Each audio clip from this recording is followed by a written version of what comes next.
Hello, it is me, Nam. Experimenting some collected random rainwater from my backyard. It was a wonderful experience. You will surprised what we just found, and we want to share it to you.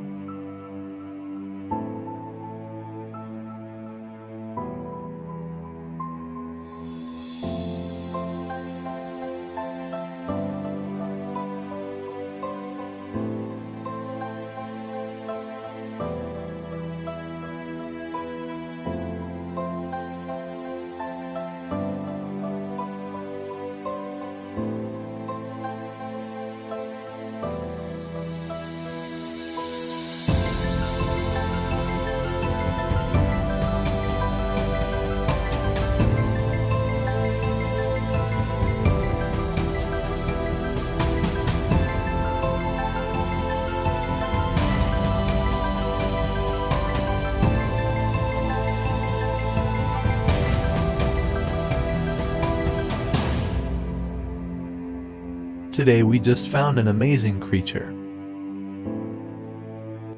from my backyard called rotifer. In fairness, when the first microscopes were turned on samples of muddy water, that was a common question, and discoverers of that time were seeing new things every day that puzzled and baffled them. But you would think that by now we'd have a pretty good idea, and yes, this is a rotifer. But what is it? There are around 2,000 species of rotifers distributed in watery habitats around the world, and so it's surprised that they've come up on our channel first time. Unfortunately, there are situations on here are usually quite dire. They've been captured, they've been swallowed alive, sometimes their body fluids are getting sucked out of them. Rotifer being eaten by a heliozoan, so we need to cut the poor little rotifer some slack. Maybe even make a case for them, even if, or maybe because they seem to have a hard time doing that on their own. Even if we even now, I don't know precisely what they even are. Rotifers are definitely an animal and they are a type of invertebrate. But beyond that, here we are in 2022, and we just really don't know. They're just really different from other animals though. We think they might be related to arrowworms, a tiny animal that is a major component of marine plankton. That's something we first uncovered literally last year. It's been challenging to map out the evolution and relationships of the rotifera phylum because despite their apparent propensity for dying, their microscopic soft bodies make for poor fossils. We Homo sapiens have only found one single rotifer fossil from outside of the Holocene, which is our current geological epoch. We have one sample of a rotifer fossilized in amber from around 35 million years ago during the Eocene, and it looks weirdly identical to rotifers that still exists today. The vast bulk of the rotifera phylum make their home in fresh water, and they can be found around the world from small puddles to sewage ponds to crisp alpine lakes. They may be microscopic, their bodies typically ranging from 100 to 500 microns long. But their tiny bodies contain even tinier organs, from a simple brain, a small stomach, a kind of jaw, a nervous system, all compartmentalized in various regions of its body. Rotifer has come in many different shapes. You can generally break their bodies down into 4 regions. You've got the head, the neck, the body, and the foot. At the top of the rotifer's head, it's called the corona, a crown made up of cilia whose movement resembles a turning wheel.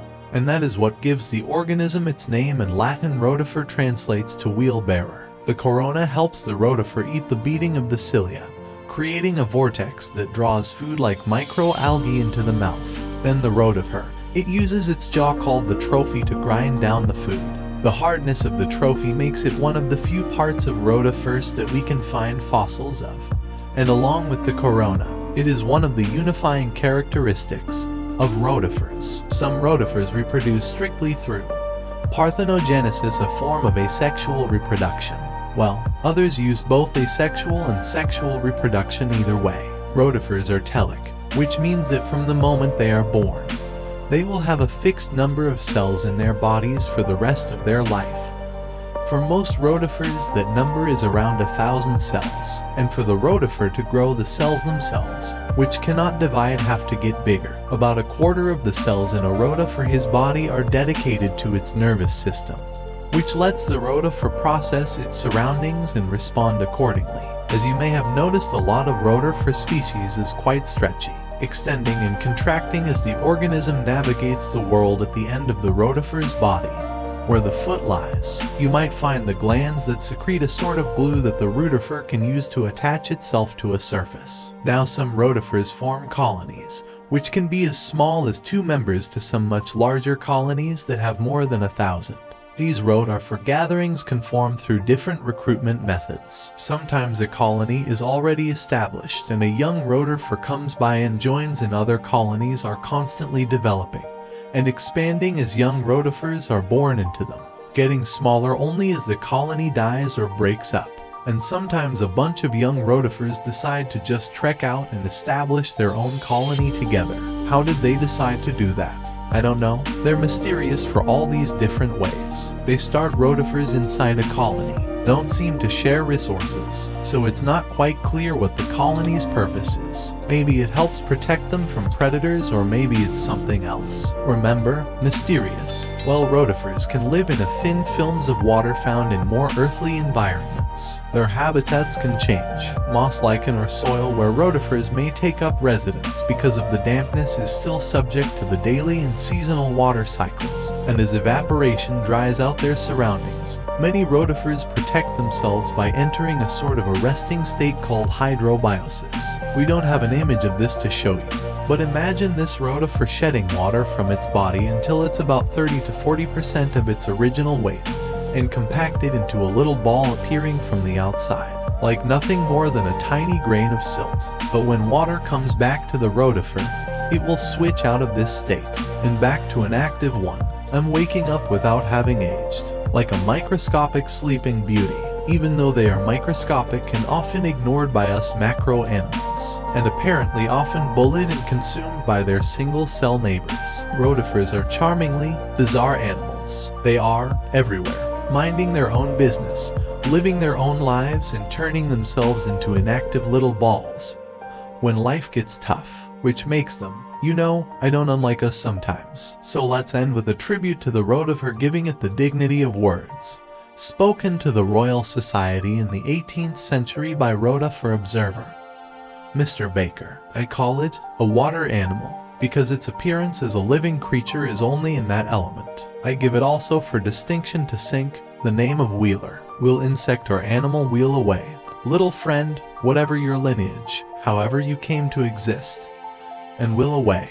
Thank you for coming on this journey with us as we explore the unseen world that surrounds us. Thanks to those who are supporting our channel. If you want to see more from our master of microscope, then like, share, subscribe, and click the bell icon.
Thanks for watching.